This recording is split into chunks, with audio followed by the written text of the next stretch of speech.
I thought I owed it to people that followed the Sportster problem series, and those that took the time and care to comment. And thank you for the comments.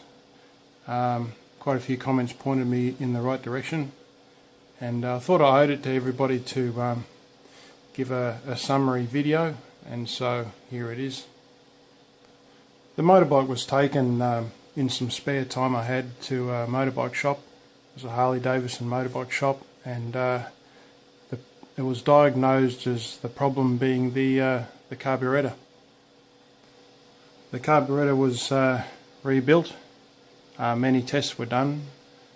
When I got the bike back, it had to be stood up level, and it warmed up very rough, but once warmed up, it actually went very well when I was riding it.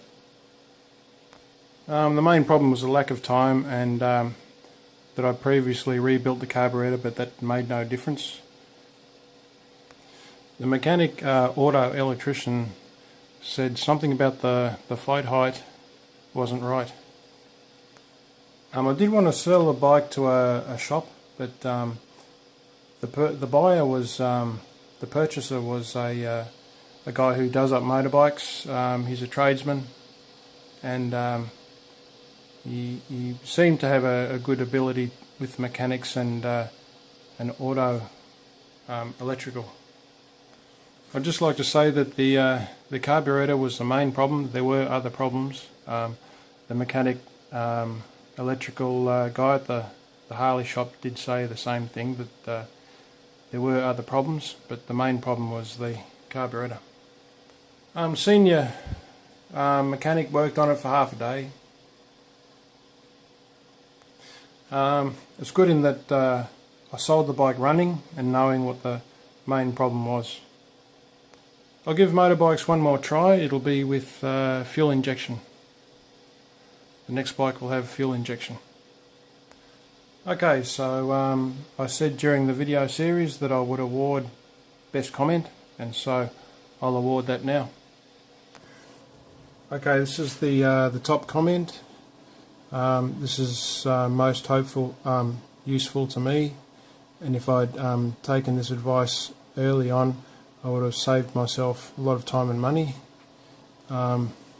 It's from Andy Jacks, ANDYJACKS, and I'll read it out.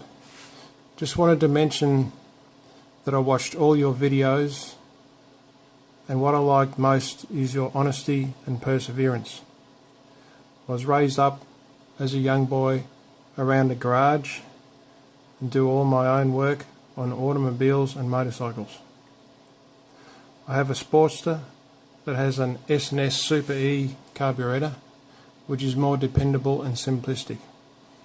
I also have point type ignition system, which eliminates the cheap electronics on sale today.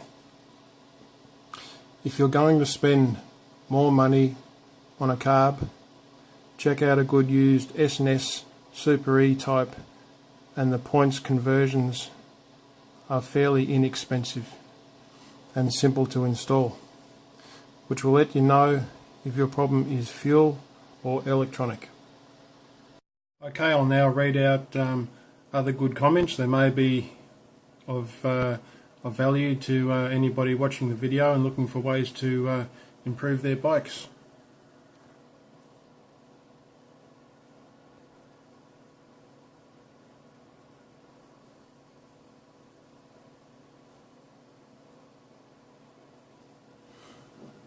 Okay, if I may suggest a few upgrades: Dyna single fire ignition and SS and S Super E carb setup. I've been running that same combination on my big twin Evo, which always starts on second kick, and my son's Sporty we built. I haven't touched either the carb or ignition since I installed them almost 20 years ago. Just perfect. My boy's Sporty is running great, 4 years now, and the factory carb and ignition is just junk.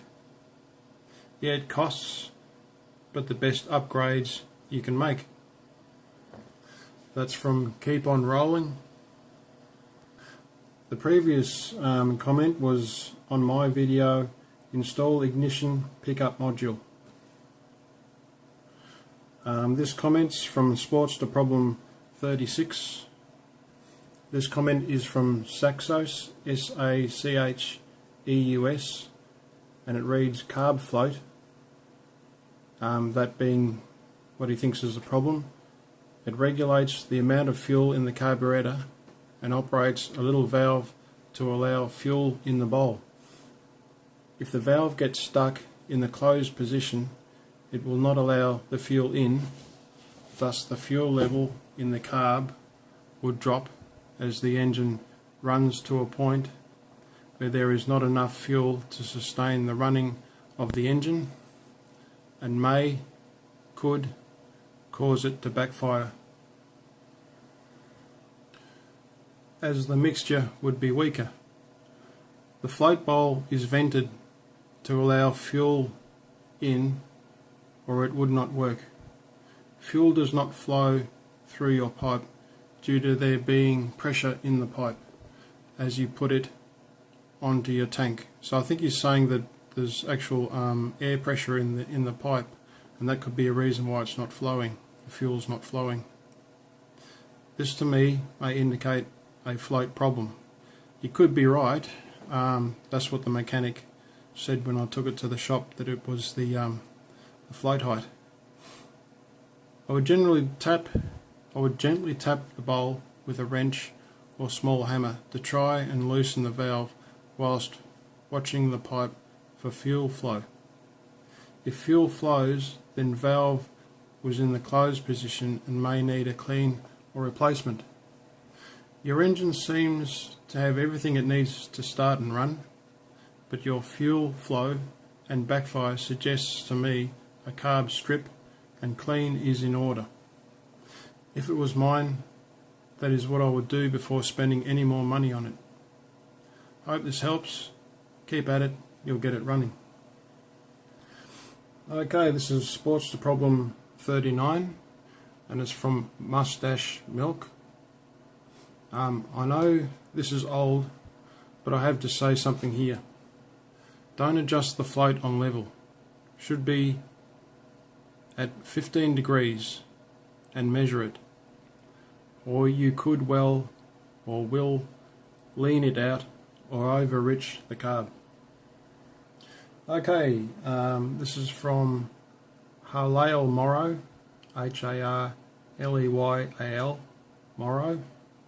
It's on Sportster Problem 44, and it reads, I've been watching your rebuild and I noticed with your air-fuel mixture screw you do not have a washer and O-ring, so you cannot properly adjust the idle phase. Also, there is a proper way of adjusting the air-fuel mixture, but first you are going to need to get that washer and O-ring. The mechanic did say when he rebuilt the carburetor that he adjusted the float height, and also I think he said there were some parts that were also replaced. The next comment is on Sportster Problem 50.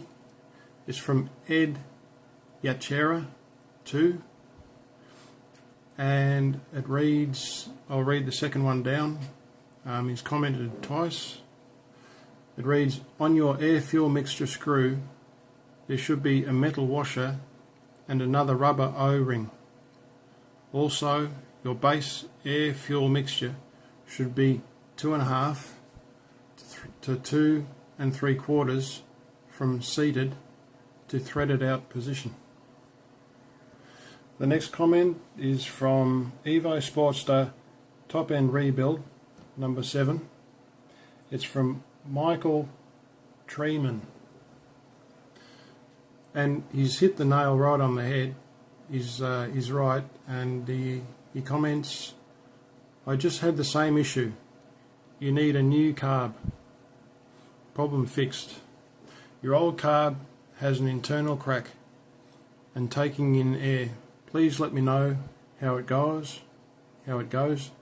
God bless. Be safe. Okay, I've had many comments. The comments that I've just read out were the closest comments to the actual problem.